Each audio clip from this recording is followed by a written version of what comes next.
അതിനകത്തുണ്ടായിരുന്ന contestants എന്ന് പറഞ്ഞാൽ അതിനകത്ത് ശരിക്കും പറഞ്ഞാൽ ഒരു പുതിയ കണ്ടസ്റ്റൻ്റ് അല്ലെങ്കിൽ പുതിയ ഫേസ് ആയിട്ട് 1-2 പേരെ ഉണ്ടായിരുന്നുള്ളൂ. ബാക്കിയുള്ള എല്ലാവരെയും മുമ്പ് ആളുകൾ പല റിയാലിറ്റി ഷോസിലൂടെയൊക്കെ കണ്ട് പരിചയമുണ്ടായിരുന്നു. അപ്പം ഞാൻ ആദ്യം ചെല്ലുമ്പോൾ എൻ്റെ ഒരു മനസ്സിൽ വന്നൊരു സംശയം എന്ന് വെച്ചാൽ എന്തിനാണ് ഇങ്ങനെ ഒരു റിയാലിറ്റി ഷോ ശരിക്കും പറഞ്ഞാൽ മുമ്പ് മത്സരിച്ചിട്ടുള്ള ആളുകളെ കൊണ്ടുവന്ന് വീണ്ടും മത്സരിപ്പിക്കുക.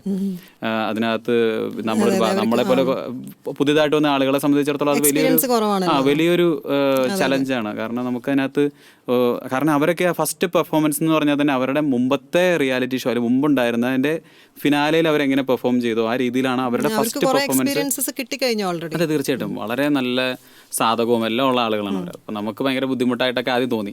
പക്ഷേ അതിൻ്റെ മറ്റൊരു വശം കൂടിയുണ്ട്.